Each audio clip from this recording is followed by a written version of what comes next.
Set? Yes. Okay, it's November 30th, 2017. This is a meeting of the Wolfeboro Budget Committee. And tonight we're going to discuss the Libby Museum budget and also the Public Works Department. Mr. Owens, do you have anything before we start? Anyone have anything before we start? Okay. I guess we'll start with Libby Museum first.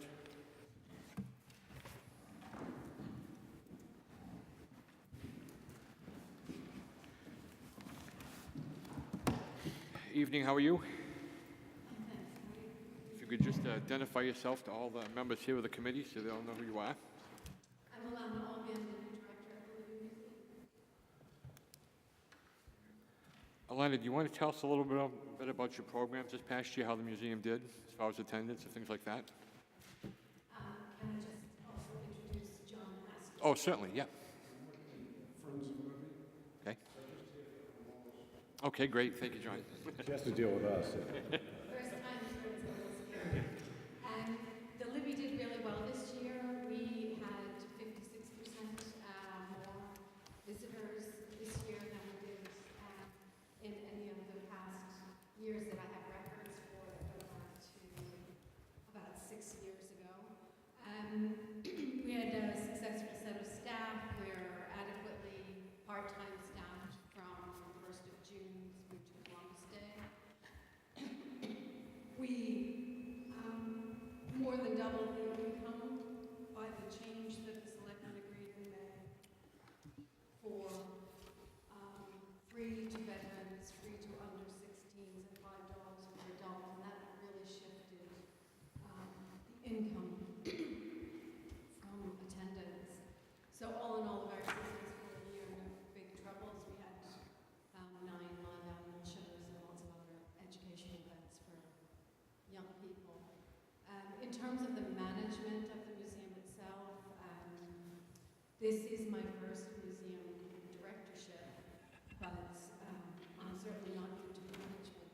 And the town was extremely supportive, and so I learned the ropes of how to manage my budget, which I suppose is the main concern here tonight. The state of the museum is, however, quite dire. I was a bit taken back at the amount that needed to be sorted out in terms of the collections, the lack of inventory, the lack of care, many of the items that are in the museum, and the museum infrastructure, which needs to be addressed. That's for another discussion. Okay. Thank you. We'll start with the 100 series.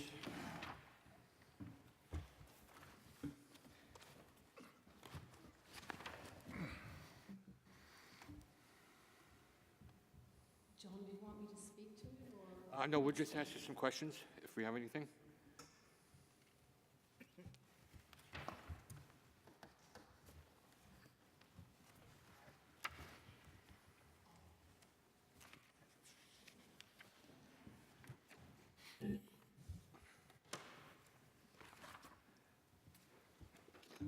$200 series.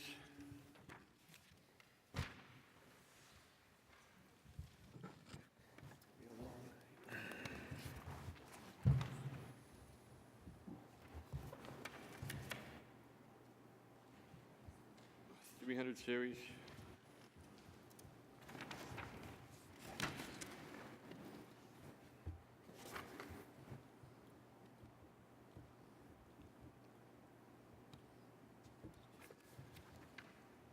$400.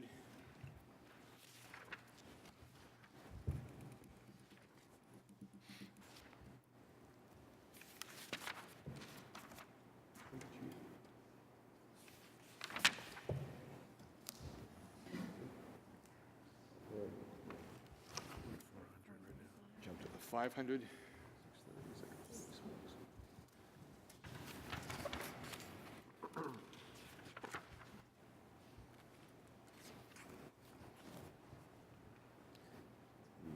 mega increase of maintenance costs.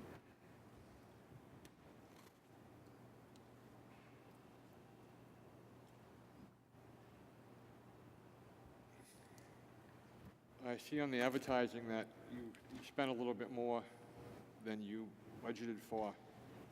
Are you going to, did you add something, or do you want to increase that a little bit so you can do the same thing next year? Because I think advertising is a big part of your programs and stuff like that.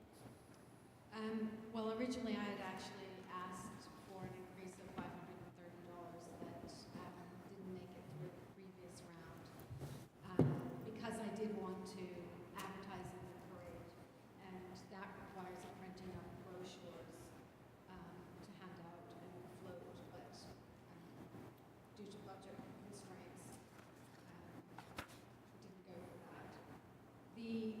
The reason I haven't asked for more that covers the expenditure this year is that the Friends of the Living do help to supplement the advertising. Okay. Do you think they'll be able to help you with the, get what you need if you're advertising? Yes.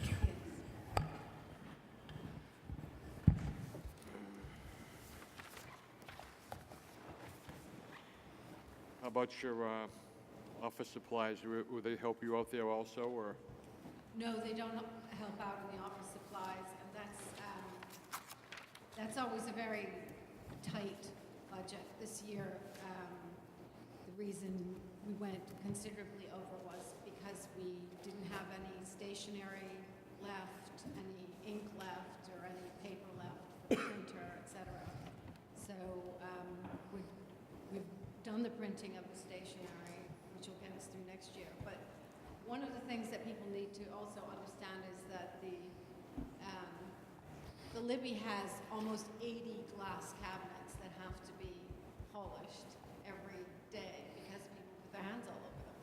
So, I mean, that's a considerable amount of things like paper towels and Windex, etc. And we also put on 3 different art displays, and that requires all the gizmos to hang art. So these things end up being much more than a $400 office supply budget. What I did this year, as you noticed probably when you looked at the maintenance, the overall maintenance budget, was I worked to the bottom line to cover over expenditures on things like printing, office supplies, etc.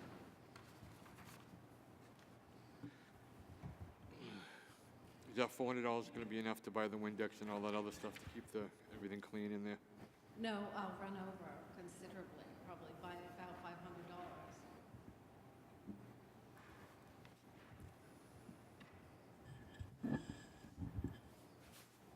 So what's the bottom line? How much money do you need in that? Another $500 on top of the regular 400. Did you ask for that already, or? I did. Okay. The selectmen were very mindful of, that the budget was up in a lot of areas, and they were trying to make some, reductions where they could as they went through.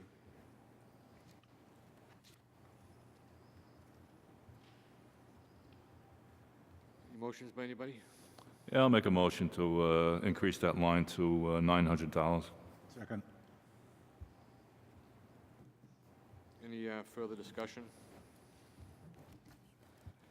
Seeing none, the motion is to increase line 420 office supplies to $900. All those in favor say aye. Aye. Aye. Opposed? Motion carries. 620, Is it 620? I'm sorry, I don't have my glasses. 420 was, Excuse me, that was line 620.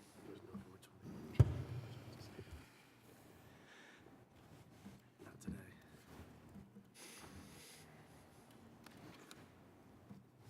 Okay, 800?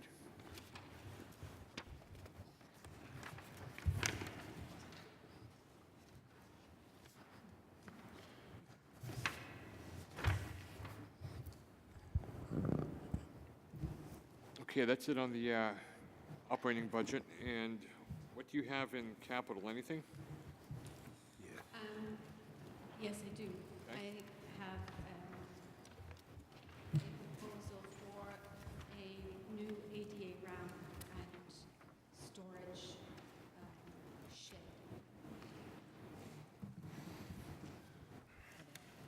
Okay, let's see here.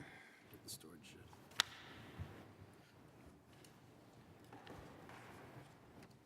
Okay, so the request is the ADA ramp and storage shed. And that's for $25,000.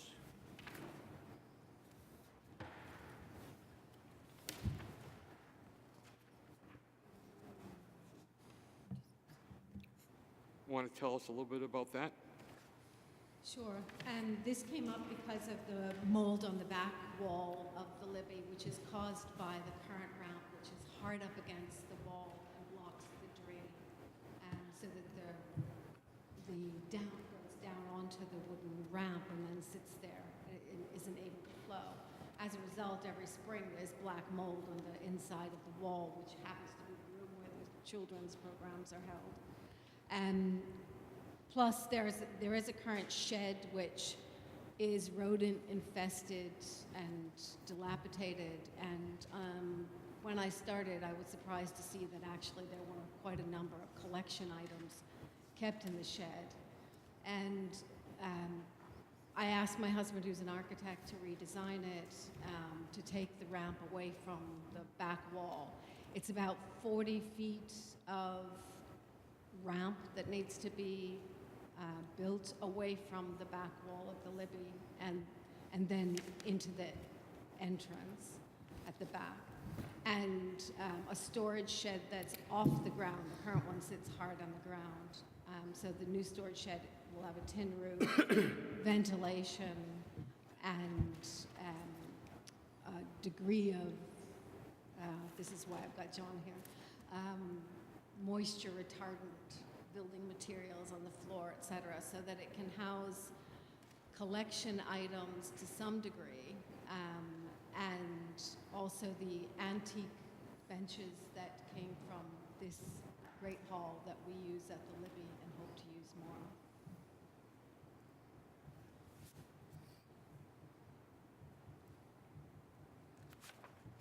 John? Yes, sir. I made a couple of trips up to the Libby this summer, one time by myself and once with the Capital Improvements Committee. And that shed is in horrible shape. It's in terrible condition. And I do have a question for you folks. Was that project started at all? Dave Ford had presented a ceiling fan project to try and keep the air moving within the building, I think probably over the winter. Was that started at all? The finance has been agreed and the fans have been ordered. I'm hoping that it starts this winter. Right. And we have also managed to pull together enough money to cover the fur and feather items from the moisture. So I see the selectmen eliminated that request for the Tyvek covers in the capital outlay budget, but I guess you got some covers for the stuff that you felt needed the most. Is that what? Okay. They actually put in $1,500 into maintenance to cover the fur and feather, so it's enough to do for this year. Good. There's a on the CIP. There is a going out a couple of years. There's a project request for some work. Liberty needs a lot of work, and it has to do with trying to eliminate the moisture in the building. One is some type of an HVAC system, and I read a couple of the studies myself, and it looks to me like one of the things you really need up there is a matting in the crawl space. It seems that would stop a lot of moisture from rising up into the building. But there is, a couple of years out, there's a project that we'll be looking at to try and reduce the moisture issues in the building. Okay, any other questions about the Libby budget or the general fund request? Capital outlay? How are you dealing with the ADA issue now? Well, the ramp itself is usable. The problem is the way in which it's constructed hard against the building. The ramp itself isn't the problem. It needs to be replaced. It needs to be taken out and replaced with a new ramp. And we do get a lot of use of the ADA ramp and the small elevator that we have inside the building. It was no problem for me. It's a pretty smooth transition from the parking lot into the building. The first time I went in, Had to use the front steps, and that was a little difficult for me, but the ADA ramp is it's set up very well. It works very well still. And there's an elevator. As you enter the rear door, there's a wheelchair elevator, which I did not use, but I think the place is pretty well set up for ADA. You mentioned that the visitors were up 56%. Do you have numbers?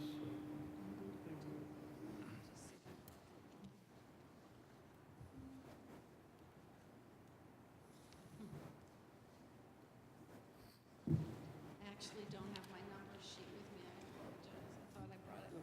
But it's roughly, this year it was roughly 5,000 visitors for the summer. And you still no Molly the trolley up that way, right? No Nice. Molly the trolley, but we're lobbying hard. It would be nice to get Molly the trolley up there. And actually, the driver could run in through Robin Acres, come out through Lang Pond. Everybody on a trolley would have a beautiful view of Winter Harbor, I think. I think it would be a good idea. So good luck with that. Thanks.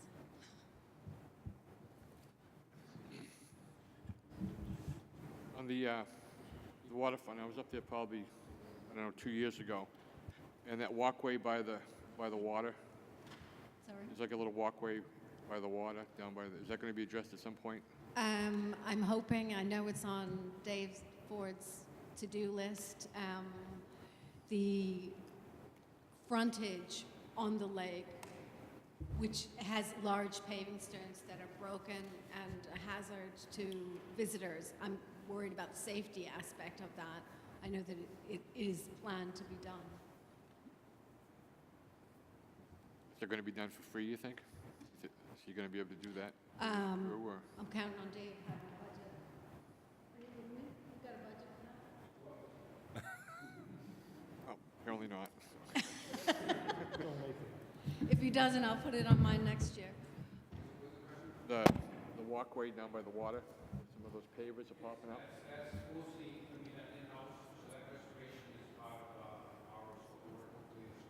Okay. Okay, any other questions for the Libby? Thank you, folks, for coming in. Appreciate it.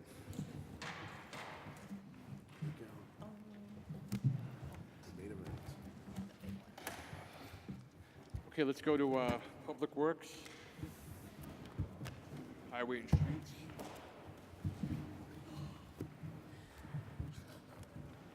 Yeah, we'll start in Highway and Streets Administration again.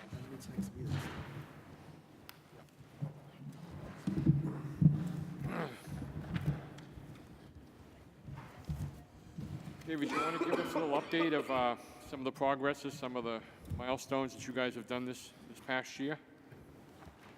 How was the department? Well, we've had a pretty big transition, had a lot of movement in some town staff, a little bit of a shakeup specifically in highway, and I think it's been really good. But also, we had some setbacks because of that, and we've had, this year was a lot of major mechanical breakdowns, so we had some heavy expenses on equipment. We did a lot of nice projects. We helped out with the Foss Field Pavilion. If everyone's seen that now, we did all the site work foundation, and the windows got in today, and it's getting close to the weather, so the plumbers and electricians, so that's moving along nicely. We just got done 2 big sewer projects. The one at Dockside, I'm sure everyone saw. We attempted in the spring, but we didn't get it all in because of high water. We completed that 2 weeks ago. We had a problem with the hospital sewer. That got completed also last week. So we've had a pretty good year. We are behind on our stormwater projects, the BMPs, we call them, the 319 grants. So we've been working with Lake Wentworth and Russ Pond associations on those grants. The town is supplying a match with our forces to do some of the work. So you might have seen us working on 109 by the Jeans Beach. Those projects got completed. We did not get the one done on West Pond, but we get an extension on both those projects and get them wrapped up next year. But overall, again, a pretty good, productive year. We got most of our stuff done, not everything. but I think we're still moving in the right direction. Okay, thank you. Okay, let's start at the 100 series supervisor salaries.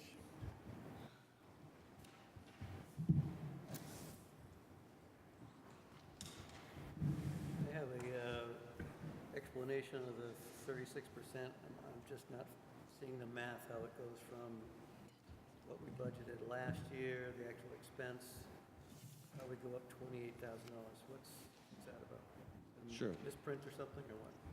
No, that's, we had a significant change of personnel in 2016. Scott Pike had left the town of Wolfeboro and went to work for another town. After that, I felt I couldn't replace his abilities and skills for the budget we had, and we decided to promote Adam Tasker as the Public Works Operations Manager, and he was going to take everything on the Public Works side. And Janine Gillum, our Chief Water Operator at the water plant, she was promoted to the Director of Water and Sewer, taking responsibility for both the plants and the water and sewer crew. Later in that year, we had a lot of issues. In 2016, we were in tough shape. We missed Scott quite a bit, and he wasn't liking where he was at, so he came back to us late in the year. We did not get the budgets changed to reflect that for the 2017 budget. What I did was wrote a memo to the selectmen and said that we would not use a part-time position. At that time was a kind of a summer position in the highway that we had about $19,000 budgeted for. So we used that money to bring him back, and to bring him back into his salary, because he came back first as chief operator, then we promoted him back to the assistant public works director. So we scrambled between splitting his salary between the water department and the general government. So here he's now 35% in the general government at $26,000. So the majority of that increase, and the majority of the increase in the budget is due to his coming back. So that's the $26,000. So out of that $28,000, $26,000 is his. And then this associated increases with regards to retirement, Social Security, and health insurance, other increases due to him coming back into the budget. But we have eliminated, so you'll see there was an elimination on the highway side. Is there a minus someplace that? Yeah, is there an I'm offset not somewhere missing? that we're not seeing? It is in the highway budget, is the offset of the $19,000. That's not, we no longer are carrying that part-time position on highway. So we went from part-time to full-time. Am I getting that right?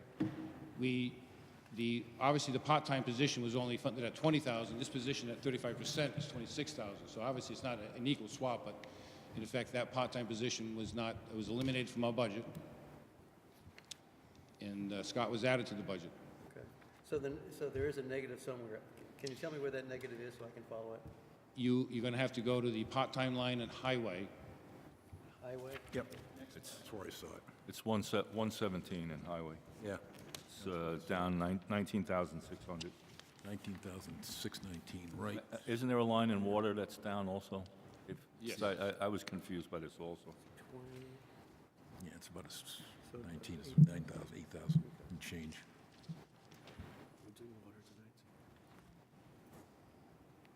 So we're talking about a net of roughly 8,000 plus.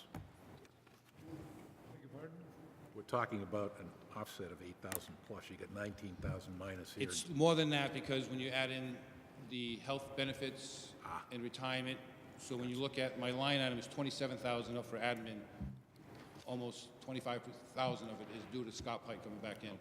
It's only offset by the 19,000, so there is a net increase.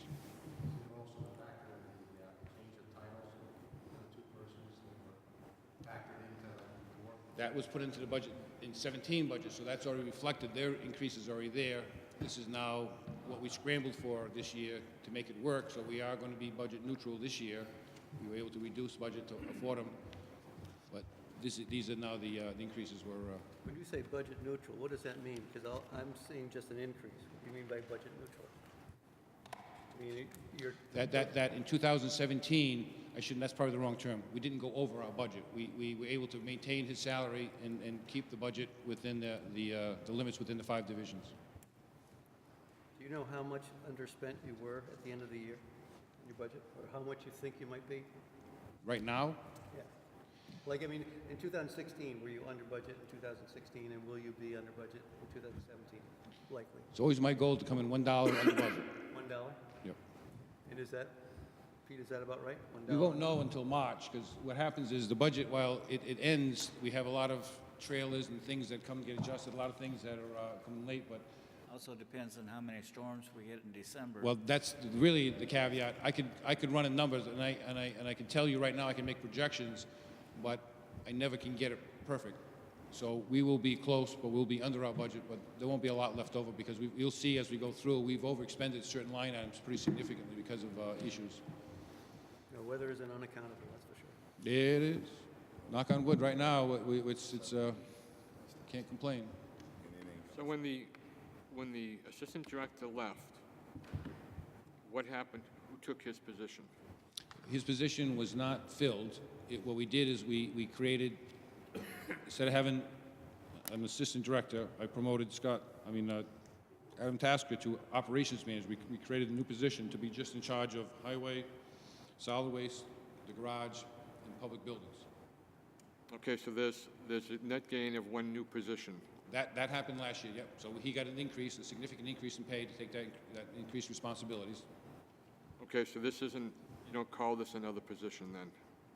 Another new position? We had a vacancy that we never filled, so what happened was we had kept that open, and I was going to fill the position after we had absorbed him leaving, because when he left, he took leave time, and there was a budget issue, so we kept the position vacant for a while, and then we were going to fill it with a chief operator position, because technically right now, Janine Gillum is acting as the head of the water sewer department and the chief operator. When the person in that position left, was he paid for all his leave time and all that stuff? He Yes. left. So when he came back, what is his status now? Did he get a big pay raise, or did he come back for the same money? Same money. And no longer can he have the benefits, because he had now if you get hired now, you can't take away leave time. So he's now with all the new hires don't get, they can accumulate leave up to a certain amount, but when you retire, you don't get to take that with you. Okay. Okay, any other questions on the 100?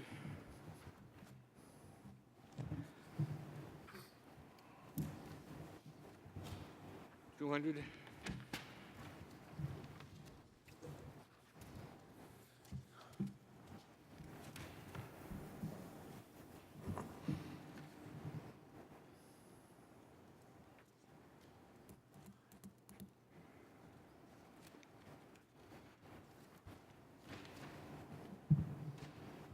$300?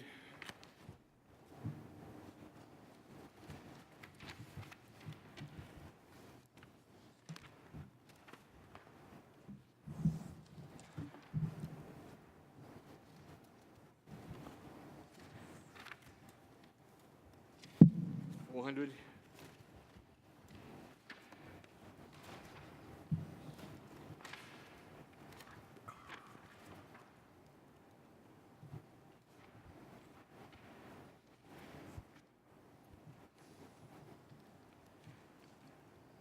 $500?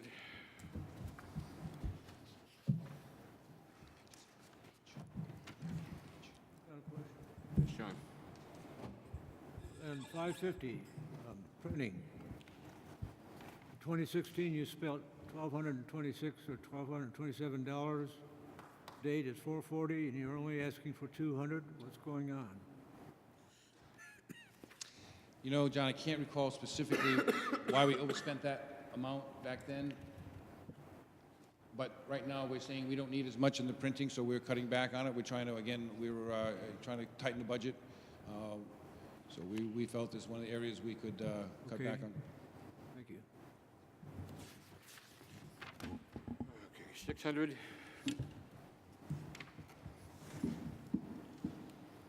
Sit on Public Works Administration. Increase of 46,931, 23.14%. The highways and streets. John, Yes, John. back in 500 series, Dues and subscriptions, Yep. going up to 750. Only spent 565 this year. You want 750 this year, coming year? Right. I had increased is due to the my membership with the American Society of Civil Engineers. So that was the increase from last year to this year. And as far as the spending goes, I don't know if it's the result of not having paid the dues or everything, but we belong to the different associations, the New Hampshire Public Works Association, American Public Works Association, and different programs. So that's what I was looking to add this other one, but that's what the increase is for. Okay, thank you. Hey, John? Yes. Okay, let's go to highways and streets.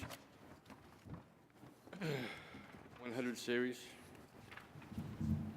Should we, since you've had some changes in personnel, which I guess would mean new people, they start off at a lesser pay than the guys that you had working previous to that? Yes. Is there any adjustment that we should make to reflect that? Is there any what? Adjustment that we should make on that line to reflect that? I think we already entered them at the appropriate rate, didn't we, Dave? Yeah. All the new hires, if you go to that page, it shows individual names, so we did get to that. So the minimum wage now for a truck driver, $15.71, is what the minimum pay is for the new hires. Okay, so the totals that we have here have the new people built in, punched in? Okay. And the health insurance and all. Everything? Okay, good, thank you. And as a result, you can see the hourly rates have gone down $8,000. Yeah. Yeah, that's the result of the new guys with the lower pay rates. Okay, thanks.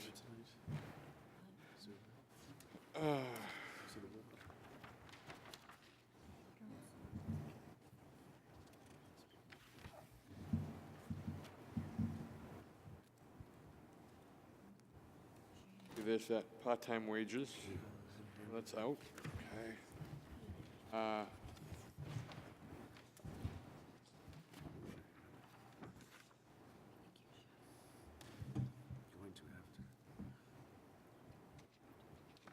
In 140, the overtime, is that is overtime based primarily on winter time when it's necessary? Correct. Most of the, we have someone on call for the weekends, and that's probably $8,000, $9,000. You know, if you look at the breakdown, most of the regular overtime is winter overtime. You know, sometimes there's construction projects that work a little late, but this year we really, we're trying to keep it. So right now we're underspent. We're in pretty good shape, 58,000 going in. And so far we've only had one event, so we're pretty lucky. So we you know, this when you ask the question, are we going to have some money left over? This is the more likely area that we'll have some money left over in. Because this is an area where planning comes in and execution of duties and so on. Overtime shouldn't be a regular thing that we count on. We understand that there's a need for it for weather conditions and things like that. Emergencies, yep. Emergency kind of thing. It would be, when I'm looking at a sizable amount of money for, quote, regular OT, and it's almost like we're planning to have overtime, and I just want to get your assurances that we're not planning for it, that, I mean, it happens, and it's, follow? No, we plan for regular, we plan for emergencies. That's our business. 30% of our time is doing emergency work. Okay. So a lot of it's during the day, if we have a snowstorm during the day, but obviously in the winter, you got these other two shifts. So we have to be, guys have to be ready. We have to plan for that. It has to be in the budget. We don't know what it's going to be. Like, again, we could come in under, but we could have two big storms and be out all weekend and then suck that $2,000, $3,000. So the overtime is strictly a weather-driven kind of thing, primarily? Primarily, except for the weekend on-call duty. So we have someone on Saturday, Sunday, has to be by the phone in case a tree falls down or there's a problem. So all year long, guys get, you know, what do they get? $52 for standby pay. I guess so basically what we're saying is that one line on your detail, the regular OT of 60,000, that's Yep. the one that's kind of, That's all emergencies. it's all emergency. Yeah, maybe driven. that's what we should say, emergency overtime, but that's, Okay. Okay, 200 series.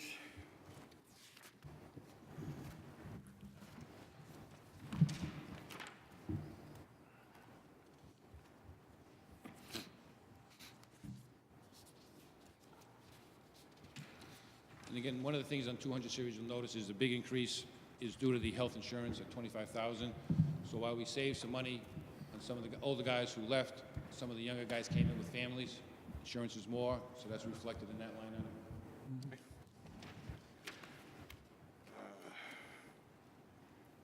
So look for single guys. I don't think it's, the single guys end up getting married, having kids anyway, Yeah, so right, you you're can't. back in the same boat.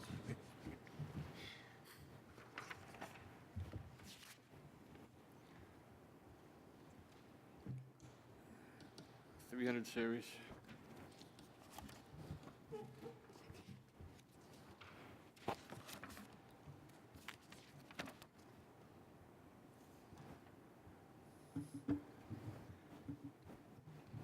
David, the cell phones that the employees have and stuff, are they owned by the town? No, they're their own cell phones. We provide employees that, well, we provide them a stipend for the use of their cell phones for town business.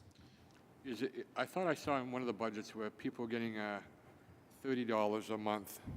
$30 is the standard monthly stipend for a full-time employee for phones. There are some employees in the town that do have Verizon phones. Yeah, I was going to say, so we do have certain of the foremen who do have a town-owned. Town-provided. Yeah, so that's when you see phone, right. the foreman is a $52, so that's the cell phone that is more expensive when we own the phone and have to pay for the service, so the monthly fee. Right. Okay, so the $50 one, we own the phone. We own the phone.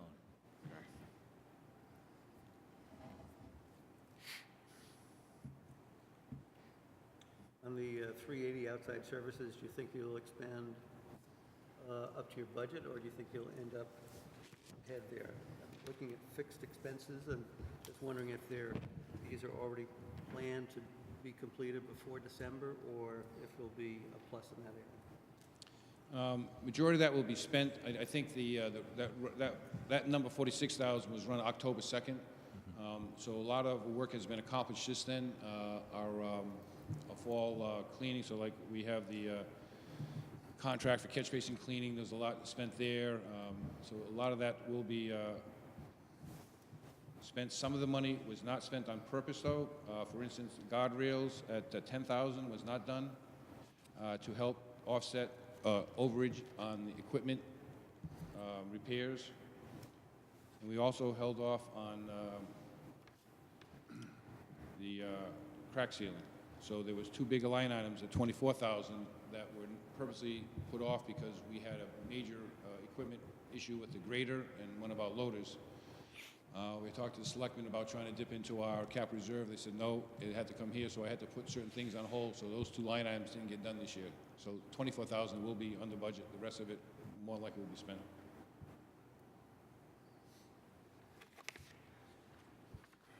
Yeah.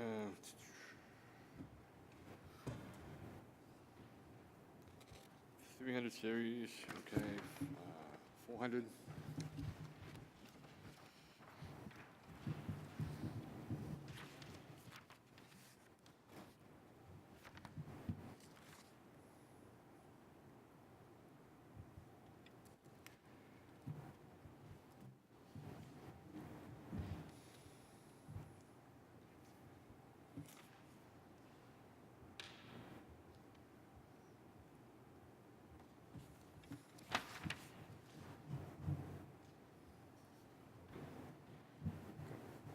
David, as part of that line 412, the water, as part of that, you're also, I understand, doing some uncomplicated maintenance on police vehicles? Are you washing their stuff too? The water under the highway division pays for a certain water spigot, and Public Works Garage pays for another one. So you're talking about where we wash the trucks down underwater? Well, yeah, that's what I'm seeing here, general domestic usage for highway garage. I'm just curious what that is. Is it your Washing own vehicles. vehicles, or is it the police vehicles, or Oh, no, all no, the town police vehicles? usually wash their vehicles at their garage. They could wash them here, but more likely, this is us washing our trucks. We've been pushing, We set up a wash station on the side of the salt shed. I don't know if you've been out in the back. So we have a high-pressure hose to get the big trucks, get the salt off the bottom. So we are using quite a bit more water than we had in the past. Okay, thank you.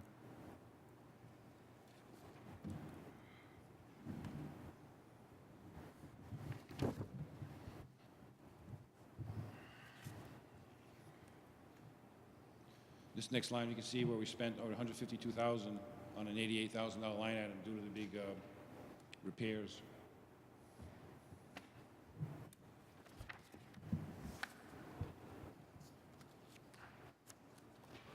I guess the question is, were those one-time, is that, you figure those are one-time, that excess was one-time cost? I've questioned my mechanics and my people who know more about this. One of the areas I'm weak on is on vehicles. The grader is a vehicle that we have over 20-some years. Once in that cycle, you're going to have this major problem we had. The loader kind of was an odd thing, but we had to pull it all apart to get to it. So they were kind of odd repairs. They tell me that kind of, it was been a bad year. It's not our track record to spend that kind of money. So, and I believe we've had a record before this pretty good. So I'm thinking it's a freak year, and that we're working harder on again the preventative maintenance. So hopefully we don't, we did increase the item a little bit because I think we might have been a little bit. Let's see, what did we increase to? So we asked to increase it to $10,000. So we did increase some. But you don't expect to see an aberration like that 152,000, or at least you're hoping not, right? Correct. Okay. Thanks. Dave, don't you have one or both of those on schedule to be replaced in the CIP, a loader or a grader? Everything is on a schedule to get replaced, but both the pieces that we had these repairs are not within the next few years, so they're out a few years. Okay, okay.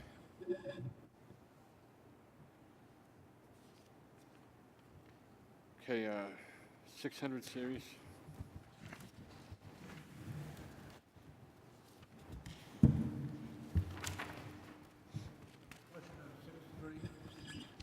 Yes, sir. David, all of the, I see the Board of Selectmen increased the budget by $10,000. What was the reason for that? On line 630? Yes. Brad Harriman, who happens to be an engineer and a public works director, thought we were underfunded on our gravel, and he requested that we increase the gravel line item by the $10,000. I couldn't agree with him more, but the reason I didn't put it in because I'm trying to keep my discretionary spending to the limits. So we didn't put in for anybody. He has been working with the Rural Roads Committee, and we definitely have been, I don't want to say, our gravel roads need work, and maybe they weren't getting as much attention as they should have. So he thought that we should put the money in. Who's that? Brad Harriman. Okay. Selectman Harriman. And the selectmen all agreed. I think it was unanimous. Okay, now, are all of these supplies going to be used for the maintenance of the existing roads, or are some of these materials going to be used on the warrant article roads? Normally, the warrant article covers the major road reconstruction. We haven't done any gravel road reconstruction since I've been here, so this is for the gravel roads, which are not. All of these supplies are only for gravel roads? Well, for the, yes, for most of it is, for the gravel roads, but if, say, we have to replace a pipe on a section of road that's not being rebuilt, then the gravel for that repair would be here. But none of these materials will be used on the roads that are being rebuilt? Correct. Okay, thank you. Even under, I just want to jump back to rentals and leases. You have uniform rentals, 10 employees, 12 each, $6,240, I think it is. And then if you jump to general operating supplies, you've got personal embroidered clothing, 7 short sleeve shirts, 2 each, 9 short sleeve shirts, 2 hooded sweatshirts. Is that stuff that goes on the uniforms, or what is that? So in one area, we're leasing them through a cleaning company.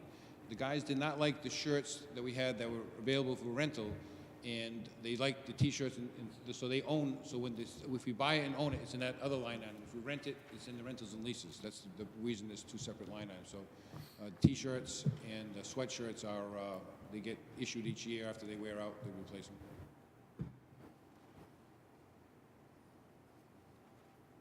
I don't get it. They don't like the shirts that we give them, the rental So we don't shirts? rent them. So we cut back on the rentals. So we're not renting shirts. We're just renting the pants and the jackets. Okay, so This is this, for the this highway rental guys. up here is just for pants and jackets of $6,240. Yep. Just pants and jacket, no shirts. So the next line that we just talked about, that's for the shirts. And those guys own them after we buy them from them. Okay.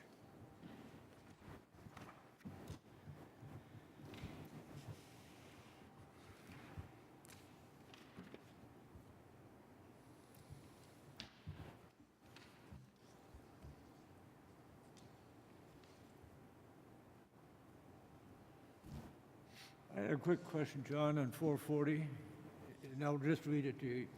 You have covered medium excavator rental. Didn't you just get an excavator? Yes, we did. So you need to rent another one? What we had a larger line item in this before. We reduced it, and then we brought it back. So this really should have been for like a mini machine or a big one, not the one we have. It does say that shouldn't say medium excavator because that's kind of what we have now. So if you have a situation in which either our machine is being used one part of town, we have an emergency like we had the other night. We had a water leak in front of. Okay. So we ended up had a contractor. We rented his machine to fix the leak in the middle of the night. It all depends, but it's there in case of emergencies. Okay. Gasoline and oil, that always seems to be about half of what we usually budget. Almost, well, consistently for the past couple of years that I've got here. So we have an expenditure date of almost $3,000 on a $4,000 budget. Or the previous year we were down to, yeah, that's interesting. Which line item? Oh, gas and oil. Gasoline and oil. We have like I say, we've got two of the trucks most of the trucks are diesel, so we don't use a lot of gasoline. But this year it does look like we're going to be spending the amount. But you're right, in 2016 we were well under that budget. Not sure why. 5-year average on this, John, is $4,600 on gas and oil. Really? That seems pretty high. Doesn't sound right. Well, we had the one Pardon? low year. Doesn't sound right. 16. 2016, budget of 5,500, and we spent 2,848. Then again, this year, 4,996, 4,796, and we're at, call it 3,000.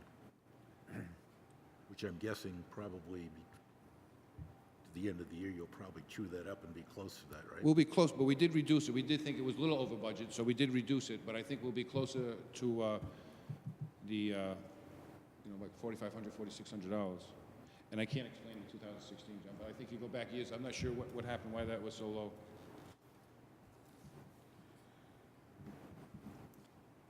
Okay.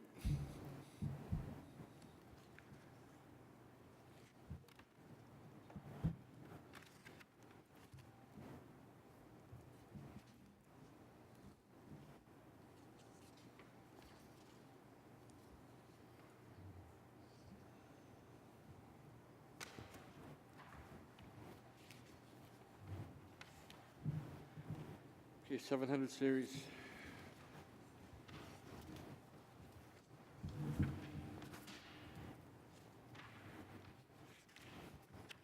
$800.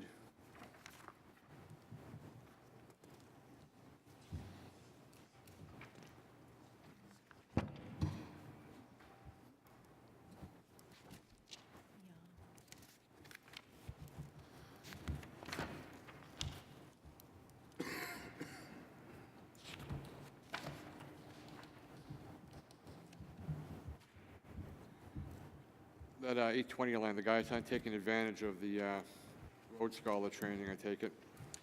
Well, they are, but we're getting better prices. Some of the classes are less expensive. We have a lot of new guys, so we are sending them to the training classes. So there are more that don't show up here, the latest run, but they're not using as much as we had thought, and we're getting some, better deals with the UNH program. So we talked about cutting this, and we did reduce it by the amount shown here.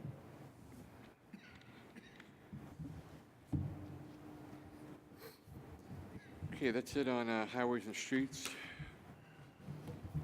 1.99% increase, 27,184. Move on to garage.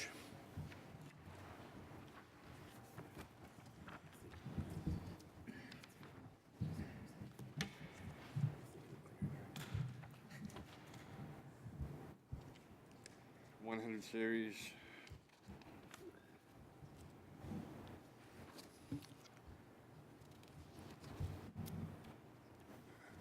$400.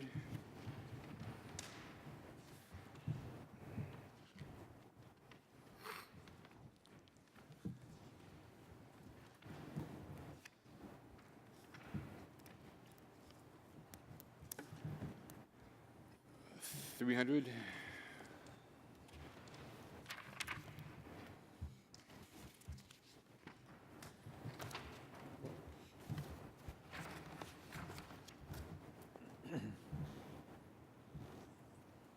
Line number 380, John.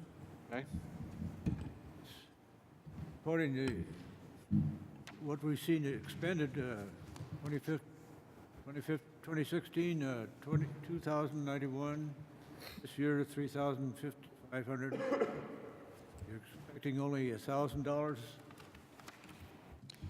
Right, we've been trying to reduce this line item and maintenance of vehicles line item, because what we're doing now, instead of us paying for the bills directly from the garage and then billing, say, the police department, we're having the police department pay directly for the outside services. And as a result, we can reduce this to very small items that, Okay. you know what I'm saying? So instead of us, Do you think then $1,000 a little high? I've been taking it down slowly. And if you could work with me, maybe next year we could reduce it further. I won't be here next year. Why not? I'm getting too damned old. God, we're all getting too damn old. Okay, 400 series.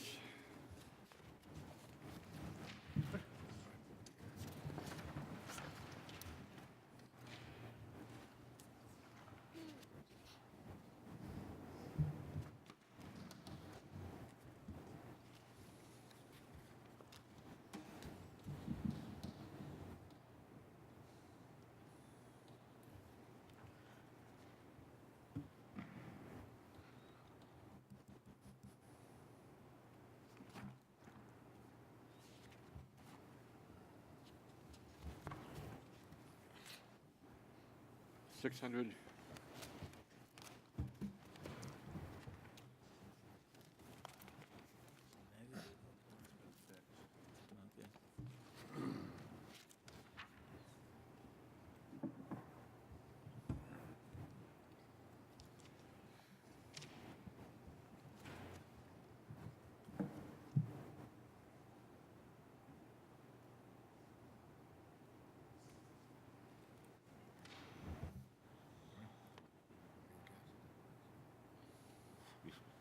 Except it's diesel. Oh, yeah, the gas. Oh, yeah. Wow. Don't mind if I come down and fill my truck up down there at that price, right? You'd like to, yeah. We don't pay taxes. 700.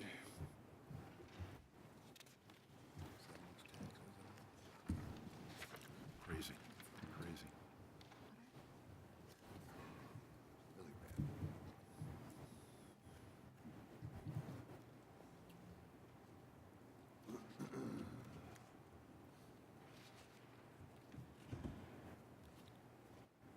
Those doors, weren't they just replaced a couple of years ago?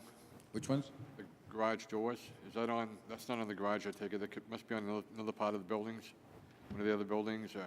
No, we have We had 6 doors or 7 doors originally in the Public Works garage. 2 of them we made into one big one years ago, and that's the big size one that we have in the middle. These are the small doors on the side, the more for when the police cruisers come in, the side doors. Okay. So that's why it's a less expensive too, so. Okay, let me see. 700, 800.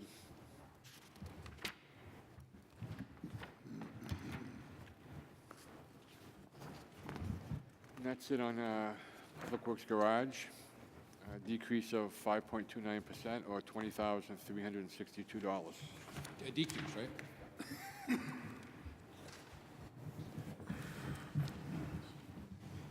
Okay, and let's go to, let me see here. Buildings and grounds.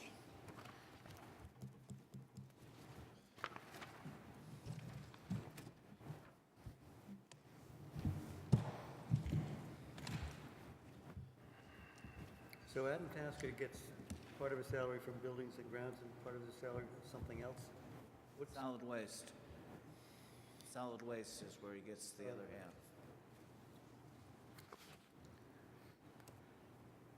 In 100 series.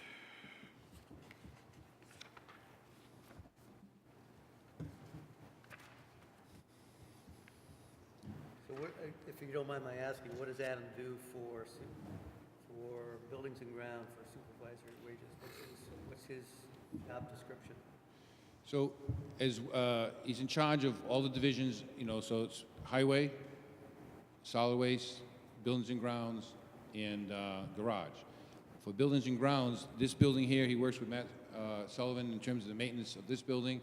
All the other buildings within the responsibility of the Public Works Department, he oversees, and whether it's contracts for cleaning or, but in event, he also is responsible for highway crew. So one of his responsibilities is overseeing all the snow operations and being out at nighttime. So his duty, we could split him 5 ways, but we chose to keep it simple in 2 ways in solid waste and public and, building and grounds. He could be, 25% in highway, 25% in each of the divisions. I don't know why. Adam's sort of a jack of all trades. When there's an issue with this building, he's usually the first person to call. If there's something down at the depot, Yep. Public bathrooms, the Living Museum. So he's managing the project for Elena on the Living Museum. So he's coordinating that and helps her in the springtime open the building up, close the building down. So right. He's the person we call when we have a problem with a building that needs something fixed. You got 200 series.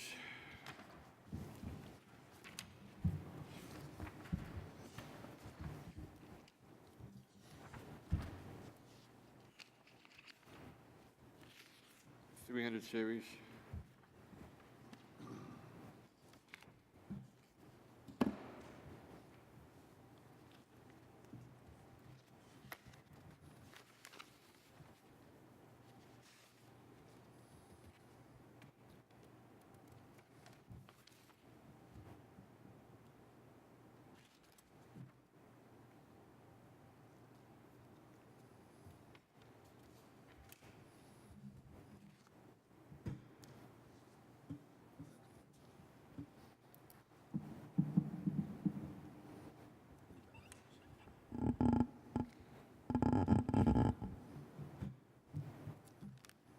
I have a question Yeah.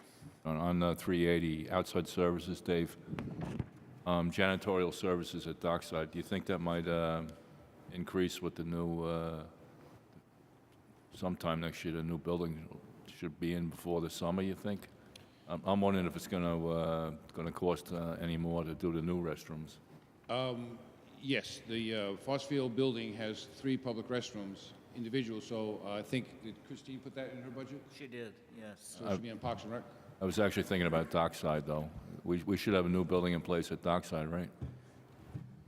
Shoot, I forgot about And we'll have expanded restrooms at Dockside next summer. Are you gonna have larger restroom? We have 2 one stall or one seaters right now, and we're going to have increased larger restrooms probably by next summer, I would think. Oh, no, they'll be, Yeah. our plan, if everything goes well, we're trying to get the plans done now so we can get that hit right after town meeting, but,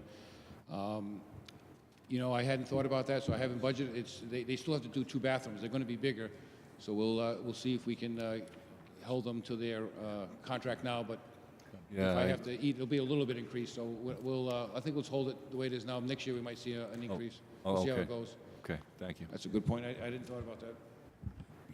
400 series.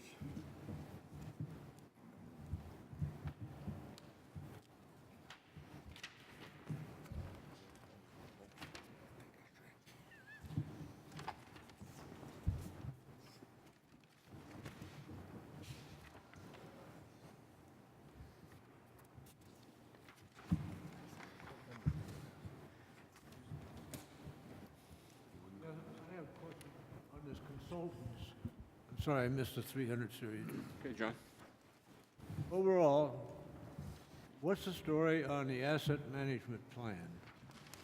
You got, what, several of them? One of them for sewers? Yep, we have, for each division, we'll be, or each asset, we're gonna have a plan. So there's one overall plan, but, so we started, we got a $30,000 grant for the sewer system last year, and that was completed this year, It's complete. the sewer collection system. Okay. We're still working on the treatment plant, but that's being done under the contract with Woodard and Curran. We have the water system that was done in 2016, that was completed, and that we also had I think a $15,000 grant. We matched it with $15,000 of in-kind money, That includes the sewer, water distribution? water distribution and a water treatment plant. Okay. This year coming up, we got a grant to do the stormwater system, so we have a $30,000 grant we'll be submitting as a warrant article like we did last year for the sewer. So basically, they give you a loan for $30,000 and then forgive it. So we have to go for a bond, a $30,000 bond that then we don't have to pay anything on because they forgive it. It's one of those crazy SRF loans. Okay.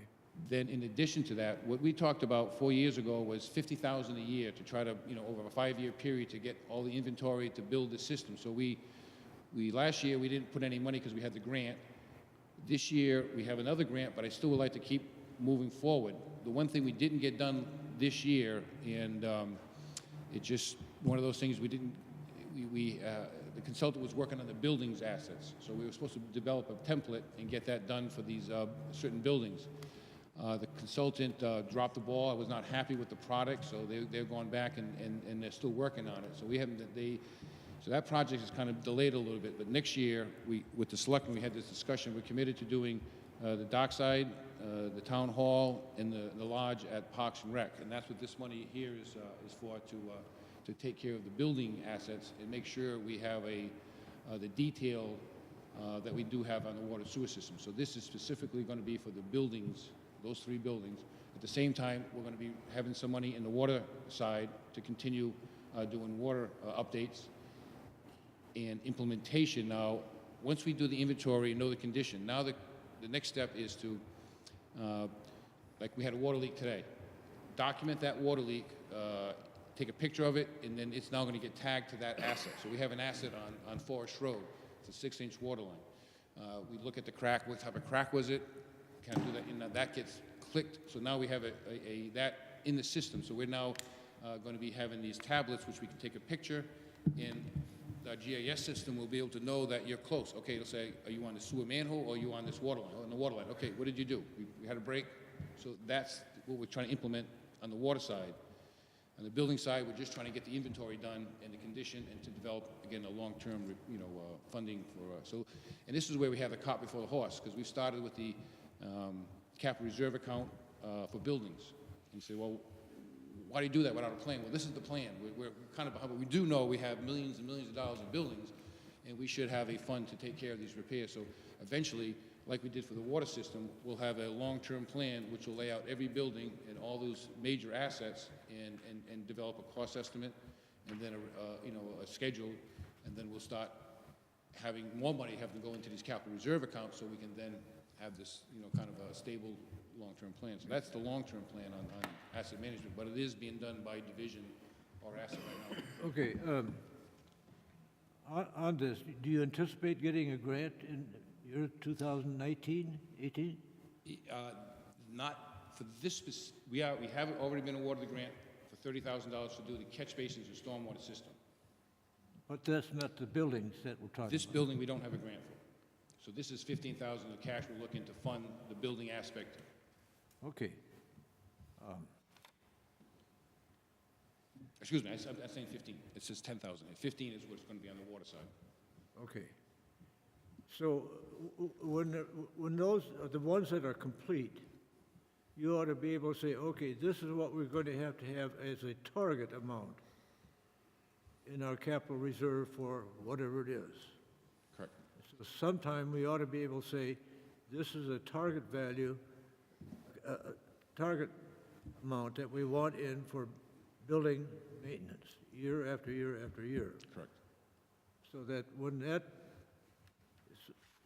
so that someday we can see that there's a dollar limit to what you have in capital reserve every year. Yeah, well, we'll, you know, you have a plan, and you start scheduling, well, this roof has to get replaced in 2020, and then these windows, yeah, so we'll have this long-term plan for each of the buildings, and then hopefully we'll have a fund that'll grow slowly, so we don't have a spike in our tax rate. But at some point, I see us spending, you know, hundreds of thousands of dollars a year on building maintenance, and it'll all come based on this asset management plan, and the funding will be slowly, you know, over 10 or 15 years, we'll continue to grow the capital reserve account to be at the proper level that we, like what you did with the trucks, how many years ago? 20 years ago when you, so it's very similar to what you did back then. Well, I'm not going to belabor this too much, but just one little point here, John, sorry. I would like to see sometime on these ones that are completed, that you say, this is the level that we like to get and attain in the capital reserve for that item. Correct. And I'd like to see, hopefully, that you can do the same for the building line. Yep. Because I feel very uncomfortable just having an open end to these capital reserves that are what-ifs, sort of right now. Only the building, all the others have. Well, no, we got one for Abenaki. That's an open-ended one. There's a schedule that goes along with that. It's Beg your pardon? there's a schedule that goes along with that. It's back up to the warrant article every year, what that's going to be used for. Well, I have never seen that, David. No. Well, it's, you'll be Hopefully, seeing it very shortly because we're going to be sending you the warrant articles with all the backup material after Very the good. selectmen's meeting next week. I'm looking forward to it. Thank you. You're welcome. Okay, thank you, John. And David, how many of these everybody else. asset management things do we have going on right now? Well, we get the sewer, the water, we're working on the buildings, and we're gonna start the stormwater next year. We've done a bridge maintenance report that I'm gonna flip that into an asset management. So we have bridges, and we're doing roads now too. So we're doing our road surface management system, which technically is an asset management. So that's 5, I think. How many are done? The only, and they're never done. So this phase is complete. So the water and the sewer. The sewer was just submitted to DES this fall, and I say it's complete, but it's not perfect. You know, you get so many things, you find out like something's not right. So you're always going to be updating and correcting, but by and by, we have a 3-ring binder on both those water and sewer projects. We can show you the detail and show you the money. And on the water system, we have a plan. We're going to be developing a capital reserve account, and right now, we should be spending $1 million a year on assets on the water system. But we're spending maybe, $200,000 when you look at all the areas of our budget that support assets. But we have a big debt service. So over the next 7 to 10 years, our debt service is going to drop off from $770,000 to about $70,000. That difference, what we're proposing, instead of dropping the rates, to take that difference, put it into the capital reserve account. So in 10 years from now, we will have almost $800,000, $900,000 a year funding our asset management. That'll then get us to a point where we can pay for all our capital upgrades with cash, and we can have it planned out. So this year, we're planning on doing PLC controllers at some of our equipment at the plant, 20 years old. We don't support, so we gotta get new computer parts. You know, some of the parts will last forever, but computers, you know, in 20 years, you gotta start with those. So that's part of our asset management. When we do those, we have to update the plants. Every year, when we do something now, we capture that, put it into the program, and then now, okay, this is gonna get replaced 20 years from now. So everything we buy now, that's what we're trying to get to. It's mind-boggling how in-depth the asset management plan is, but it's really the way to go. I'm convinced that this is everything you guys have been asking for 11 years is just slowly getting there. I think the selectmen were bugging me, and I think this is going to be what you're looking for. It might be another 2 or 3 years before we get all the other divisions in and we get it all working. And it is there's a lot of data there. Thank you. Yeah, I got something, John. Dave, with the drop-off in debt service and the water fund, you think at some point we'll be able to stabilize the hydrant fees? That is a great question. Somewhere below 20%? Well, that's more of a political than an engineering question, so I'm going to leave it to you guys. Yeah. Well, I was looking for a professional opinion on that. We think strong, we feel strongly that 20% of our budget is the accurate number that the town should pay for the protection of the water system development. We don't see that going down. We see our rates going up at 2% a year. I just want to know, you know, you mentioned a significant drop-off in debt service, you know, I mean, you know, it seems that you know, you mentioned the political difference, but that totals, you know, in the area of about $40,000, you know, and $40,000 on a $1.8 million budget doesn't seem like a lot of money to me, but, you know, you know, that's why I asked, you know, because if you're having a significant drop-off in your debt service, you know, perhaps we can, you know, come to some kind of thing that we're not battling this out every year. Well, I don't think we should, but you got to remember, what we've done, the last 5 years, we haven't had a rate increase because we had a lot of rate increases when we first got here. We try to put that off, and how do we do that without going upside down in the budget is because the debt service has been going down. Right. So, but we can't keep doing that because we found out that, hey, we have $100 million of assets, and you have a 100-year life on those assets, and you got to put in $1 million a year. That doesn't mean I have to put $1 billion in this year, but on the average, over the next 100 years, I've got to spend $100 million. Where's it going to come from? This building up this cap reserve, and the selectmen got to be, you know, commended. We're setting up all these different ones, but that's great because it goes into that and only can be used for those assets. And I think that was one of the biggest issues we want to make sure. I agree with the building capital reserve because I mean, I think it's been the intent of the CIP committee and the planning board to try and get to the point where we're modeled after the school district, and they seem to be very successful at that. You know, they over the years they've bounced up. Excuse me, they've bounced back and forth between $150,000 and $200,000 on their building maintenance fund, and it seems to be working very well for them. Yeah, I don't know what goes on over there, but that's a good program. Yeah. Okay, thank thanks. you. 500 series. 600 series.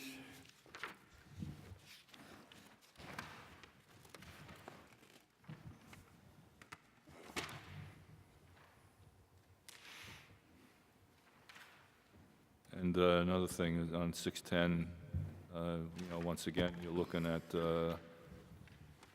more stalls than we, you know, on your supplies, so. Again, those are relatively minor. We'll see how the year goes. If we overspend this item next year, then we'll come for an increase. Yeah, that'll be interesting with the new bathrooms, how much more. Okay, 700. Okay, building and grounds is a 6.46% increase of $8,818.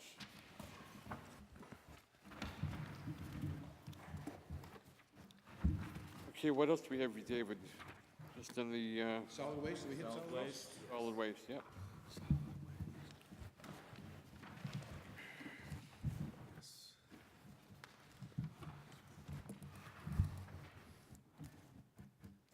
Okay, 100 series. I have a question. Why it's a 3.7% increase?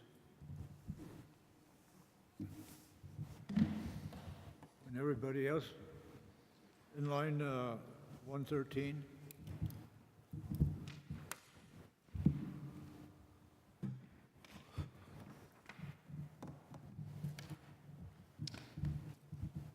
Let's think about this. This 33, that's Adam, even though it doesn't say so? Yes, yeah, this is the other 50%. Why, something's wrong with that math, Pete, isn't it? I mean, if you got a 2.5% increase, why is it 2.5, not 3.7?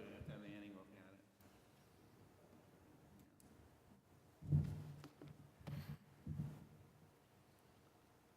That's a good question, we'll have to double check the math on that, that should be 2.5. Okay, then we'll revisit this line, John.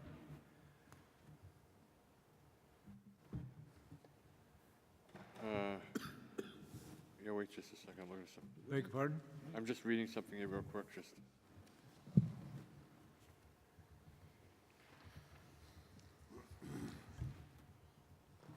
Let me, It shows, well, 33,975 on the building and grounds for that employee. And then We on the dump? 34,606.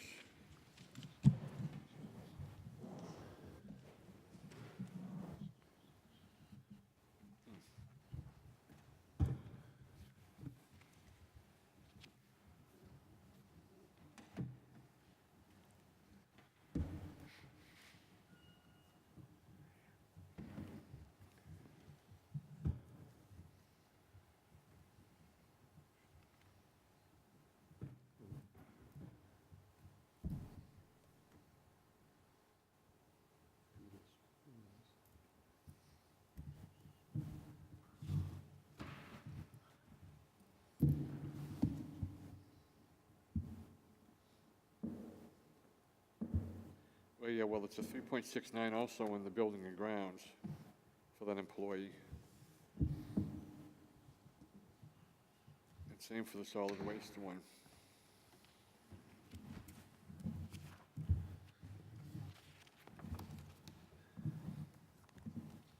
Right.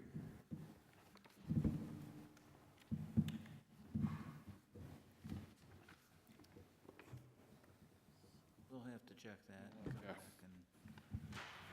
You want to do revisit? Yeah, okay, 100 series on the hourly wages.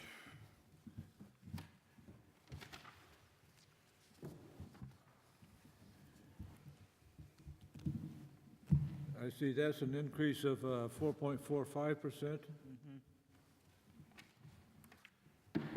Those are union positions, so they're getting whatever the settlement was. I beg your pardon?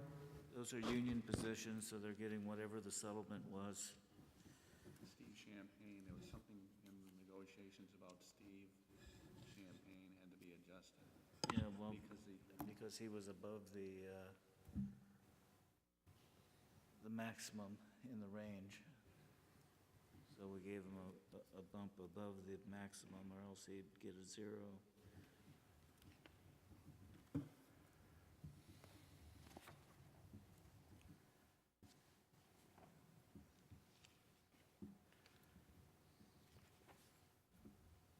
Are you saying that these are required by union?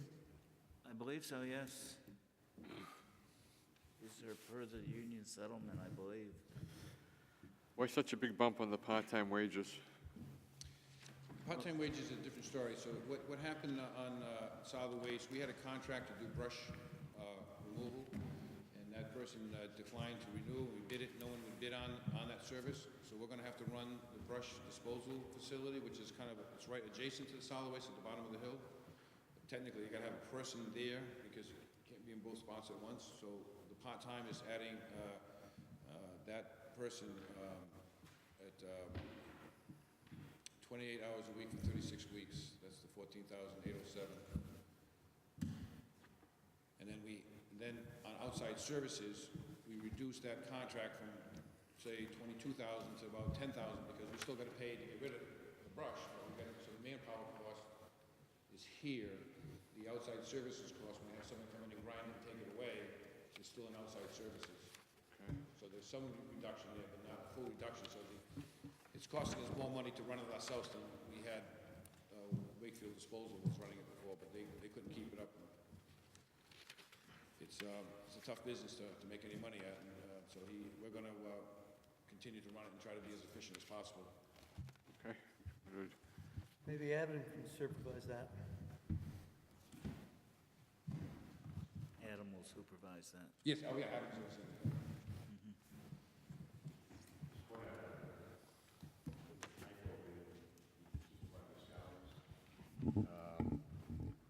It says 253981.80. That 3 is a typo. Everything else is correct with it. This is a point of information. Yeah, Where's the typo, Bob? it's, yeah, I see where he is. 113. Yeah, 113 under the BOS Yep. 2.5% increase. That second line says 25,398,000. Yes. Everything else correct. There's an extra 3 in there. Yeah, it's an extra typo. You see what I'm saying? It's misleading. Well, there's too many numbers. Down here. Exactly. That's what caught my eye. Well, we need to check it, because it says 2.5 and then it shows 3.6, so there's something we're missing. Yeah. No, I'll put that, that's already on the, it's already on the revisit list anyway. Okay, 200, 300.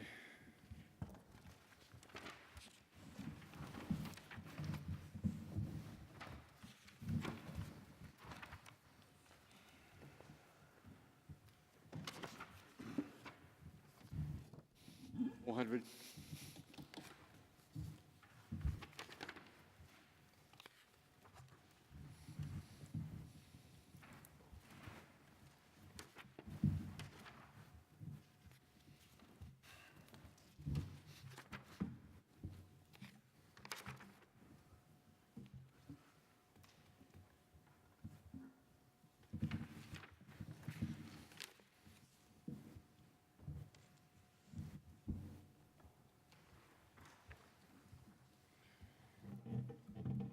$500.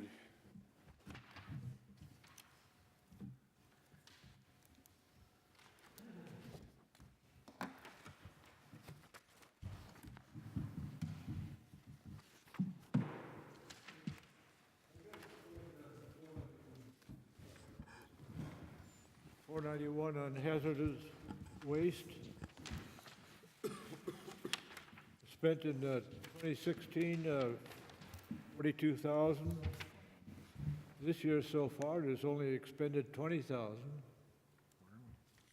Yeah, again, this is just the delay of the bill coming in, so the last cleanups haven't hit yet, and usually we get a bill late in the year, so we'll spend all of that appropriation, and it may, I'm not sure if it's come through yet, but usually they come through at the end of the year. I think there was some issue with the last billing that they're trying to resolve, and that we won't put it in for payment until the issue's been resolved. Okay, thank you. Yeah, 500. Series are you on? I got a question on 550. Printing is 2016 was under 1,000. This year nothing. Now you want 2075. Yeah, so we normally don't print them, the new permits, we print in December for 2018. So that 1,100, we gotta print out how many stickies we buy, that'll come in December. So that's the budget we'll spend. Then we're asking to do a trifold. We know we have our old photocopied brochure, so we're talking about doing a trifold brochure. It's always updating the times and the things you got to do, the rules. So that's with the second. The increase for $975 is of doing printing that up. And the permits will come in. Like I said, they'll hit within the next month. Now, on these trifold brochures, you have some old ones yet? Yeah, they're old ones. Yeah, so those are run up. So we're now going to run, update them and run a whole new. How necessary is that? It's good public relations. A lot of people like to come new to town. They have that. People, go there all the time, don't realize what the rules are. Or, The don't they're here, care. pay what's going on, so it's very handy, you know, and now, again, we could do away with paper if everyone would, you know, went to the webpage, you probably see it there, but, we're not there yet.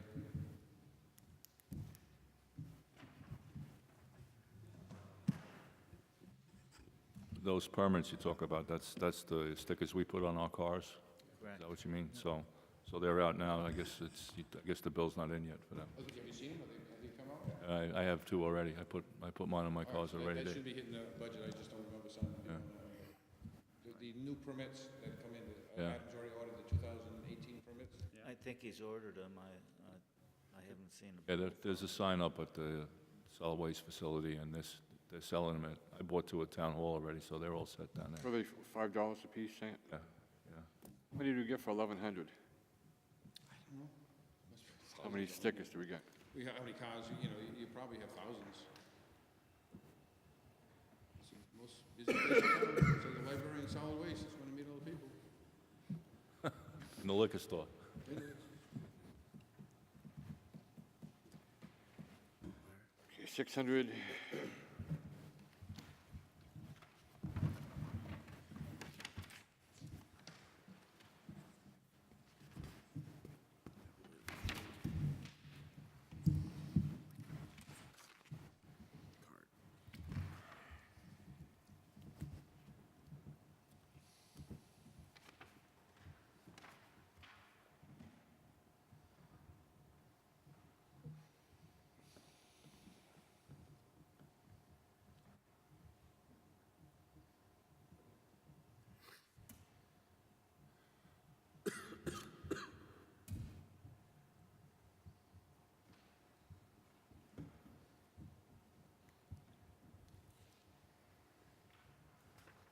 When does the new guy start on the brush? That won't start until April next year. So it closes down this time of year, so I think, it might be closed now, so we gotta get it all cleaned up, and then we've gotta take over operation and get that all set up for the springtime. How many days a week will that be opened? I think it's open 39 weeks on, so many days during the week, so I don't know specifically that schedule, so I'm not really sure. Okay. I can get that to you then. Well, The tri-fold brochure, right? you might be able Look in the to have brochure. it say 4 days a week, might be 3 days a week, which will reduce the cost somewhat. We will look at that if we think we can reduce the time. If it's, I'm not sure how it all runs because it's been out of our hands now for many years. This guy's been running it, and we haven't had a lot of complaints. So maybe we could cut back the hours. There have been a number of times I've gone up there when it's been closed during the week, and, nobody there, and, Oh, even when the hours were posted at being open, was it open? yes. Oh, see that? I didn't know that. Should have called. Well, I didn't know, I knew that other guy was doing the thing, I didn't realize that you guys were in charge of it. Well, we're in charge. We contracted to him. They had a commitment to be open certain hours. If they weren't meeting it, then that's bad on me. I should have been out there. Okay, 600. Yes, sir. Dave, you still having issues at the swap shop, expending labor, time, keeping that stuff still open? Is it open set hours? I'm kind of embarrassed to tell you that. I don't know that answer. No one's complained about it, I'll tell you that. From my perspective, it's running fine. Dave, have you heard Yeah, anything lately? I haven't had a complaint about the swap shop in a very long time, years at this So point. Adam has got some volunteers who so his volunteers kind of thin through it. So have you seen any problems? Have you heard any problems? No, I'm just curious because I know it was an issue in the past and there were issues about not being open or. Yep. Yeah, we have to close it at times if it gets really messy, and then we have volunteers come in, pick through it. Some people drop off junk that really is waste. So it's a little bit of a pain, but there's a lot of people that do like it, and there's a lot of things that good stuff goes fast. So if you get some good stuff, you clean it in your garage, you drop that there, an hour later, it's gone. So it does serve a big purpose. So I'm a proponent of it, but it has to be managed properly so it doesn't get to be a real junkyard. So you do have volunteers that, Yeah, Adam could tell you. Again, Adam manages that, so it hasn't been an issue for me lately because I haven't heard any problems. Okay, we're good on the 600s. 700. question, John. Line number 740. Okay? Just how is this, I assume that the 40-yard container costs $10,600? Two of them would cost 10,000, yes. Okay, I see. In other words, you're buying one this year at $5,300 in 2018, and then you're planning to buy another one in 2019 at $5,300? Correct. Okay, thank you. I didn't know if this was a lease purchase or something. No, these are, you see the beat up pretty bad, because they get, and then what we did is we repaired one to keep it going, but we really do need to start replacing them. Instead of doing all at once, we're doing once a year. Thank you. Okay, 800.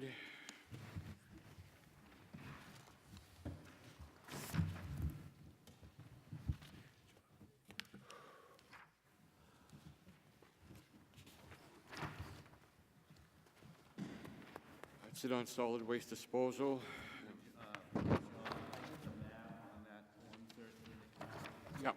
the total is right, it just has an extra 3 in that number. When you take the 3 out and total them all up, they equal the 34,606.80. Okay. Appears to be correct.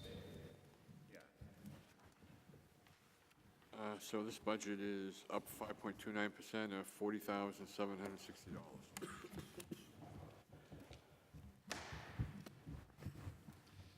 Yeah, overall, out of the 5 divisions, I think we're up $96,000, which is 3.2%. So we tried hard to keep that down, but a lot of that is 100, 200 series. I don't think there's much outside of 100, 200 series that's not reflected in those costs. Say overall in the four areas? The 5 divisions, we just went through, the net increase of, the total budget is $2,964,831. That's 96,000 increase from last year. 99,000? I have it 96, but I did the math by hand. And that's a 3.2% overall. I'm saying most of it is really 100, 200 series. And that's not with increasing any manpower. That's again just with our existing manpower. And that's the biggest portion of our budget. Almost 50% of the budget is manpower. But without those men and women, we wouldn't be able to do our job. So they're a critical part of the process. Dave, do you have figure that extension of the building up there at the solid waste facility? You figure that for 2019 now? It's I think that, can I make a smart ass comment? I've been pretty good so far. It'll never see the data like, because all these special projects keep jumping in ahead of it, even though that one's the only one that was told to me that has a business plan behind it. It gets cut out because it just not, doesn't have the political. Sexy. It's not sexy like all these other projects. Well, it was interesting, David. About 8 or 10 years ago, I asked either you or somebody at the dump there if we should expand it. They said, oh, no, it's fine. Now, all of a sudden, it seems to be unsatisfactory for a couple of reasons. No, I think, again, you ask one person, they have an opinion, someone can still tell you that's fine. We presented a plan to make it more efficient because it does, by squaring it up and then having more storage, the cost of recyclables, the price of recyclables is going down. So that's kind of unfortunate. So you don't see that in this side of the budget, but on the revenue side, we forecasted, because of the glut in the market right now, the price per ton for cardboard and newspaper is not as high. But that can switch, and if you've got to send out a load when the prices are low, that's the idea. If you had more storage, we could play the market a little better as a business. Is it critical? Is it emergency? No, these other ones are more critical. We need bathrooms downtown. That's critical. So hopefully it'll be next year, but it will depend on CIP. My view, you're going to have to justify it. It says, okay, we're going to spend, what, $1 million for a new building? We're going to get revenue increases of $15,000? I don't know. You got to have the numbers. Well, we have the numbers, and we're not going to talk about that tonight, but when it's ready to talk about, if it's not a payback of 7, 8 years, then yeah, I would agree it's not a good investment. Another thing is, people keep saying, well, there's such a backup. Well, I've gone there weekdays, weekends, summer. One time I had to wait 2 minutes. and into 2 minutes, suddenly there was 5 places open. So, and I've been up there when there has been 10, but not very often. So that's not my mind, it's not a cellar. Well, maybe we won't do it. I've seen it backed up a lot in the summer, the last couple of summers. I think the place is getting pretty busy, so.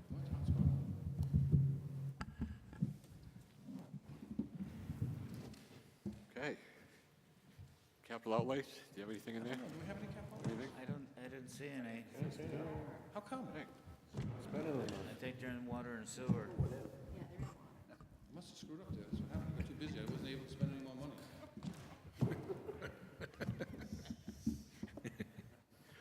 Please, please, please. Anything else for Mr. Ford? Hey, thank you, David, appreciate it. Mr. Chairman, Yes, sir. just to make the committee aware, you're going to be meeting with the Human Service Agencies on December 12th, I think it is. Yeah. And there was a late filed application. I explained to the person that called that they had already missed the time frame for the selectmen to, review their application, but they wanted to submit anyway. And I told them, they could be here for the Budget Committee meeting on the 12th, whether you want to entertain the application, given that it's a late submission. It's really your discretionary call. But I just thought I would make you aware that there was a late filed application.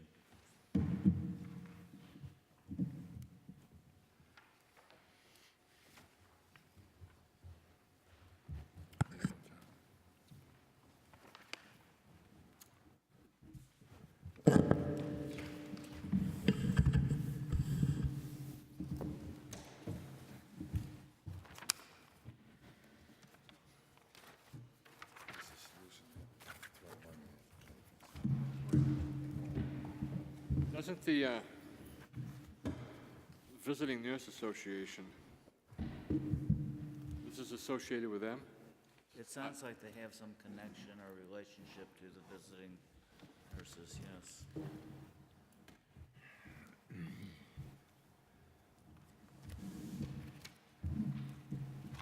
Well, if they want to go to the selectmen first, we can entertain it. I'm not going to bypass the selectmen. They should voice their opinion on this. Would you like the selectmen to weigh in on it, you say? Yes. Okay.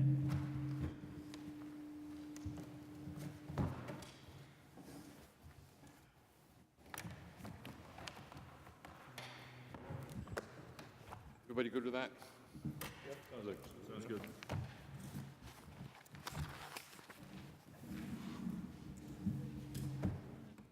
We can get them in. Don't want to jump the process. Yeah. I'm not gonna say no, they're gonna send it to us. They're gonna send it to us, they're not gonna send it.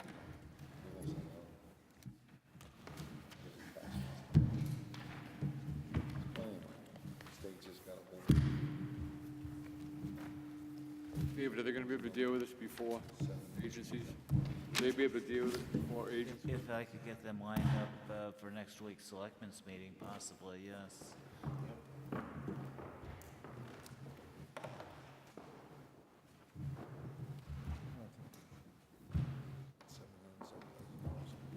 Does anyone else have anything?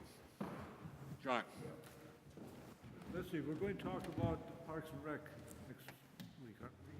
Next Monday? Fourth, Fourth, yeah. Okay, I've got some data here from 2008. Monday. It has quite a lot of backup to show you what activities and what is takes place over there. So I've printed it out. Yeah. And I'd like to make people aware of the fact that every applicant, every person that enters their program, they have to enter that child's name, parents, the age of the child, the sex of the child, of course, in the programs that they're going to do, the first responders to an emergency call, a second emergency call number, the relationships of these different people. That has to be established for every single student or person in the program. So it's quite a lot of work. And you can see that the number of programs there. I developed this spreadsheet program back in 2002 or something like that, because I found that they were doing all of this by handwritten spreadsheets. Then here's some gee whiz information that's colored and gives you might an idea of what is all happening over there.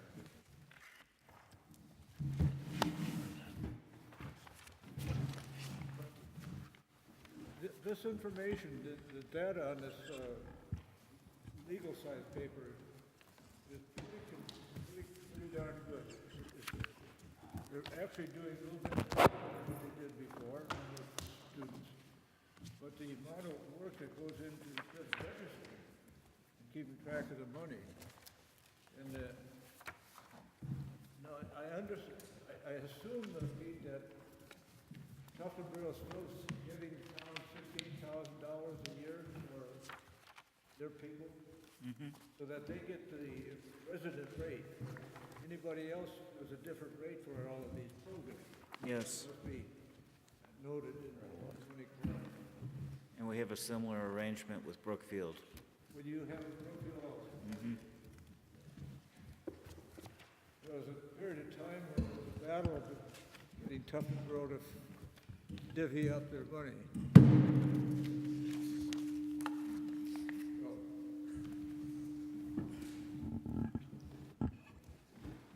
The meeting on Monday is at the library, just a reminder. It's not here.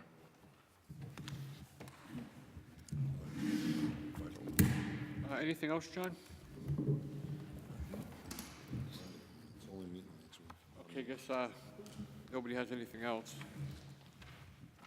Anything, Mike? Question, who prepared this? David and Peter did. That Yes. Came From the Finance Department. It was in response to the committee members' requests for information on police department salaries over time. We didn't go back 10 years, as I think somebody here requested, but we did go back 5 years. So you can see, what the salary growth has been. Dave, did you also say you had the copies of the memorandum of agreements with the, She has it, John has it. okay, thank you. And we refigured, What's that? we refigured the supplemental request for the administrative assistant for the PD. And they had 39, they had on that sheet was 39 weeks at the full boat. Okay, But when we went back and figured it, it was around $7,700 to increase it. okay. But that doesn't include the insurance, all right? She's an opt-out, so she gets $2,500 She doesn't a get, year. Isn't it? Or no, no, she's it's covered nothing. by her husband. That's nothing. Yeah, there's no Yeah. health insurance in there. Yeah. And What do the you mean, there's no health insurance? If she goes full-time, she'll get the opt-out. Her husband works for us, so he gets the health insurance. Yeah, but she's going to get something for not taking it. No, she's just covered by her husband. It's not like her husband works elsewhere and she's getting, health insurance that's saving us money. We're paying their family health insurance anyway, so, And they pulled the request on the prosecutor's extra. yes, they did. You were going to report on the conversation you had with the chief.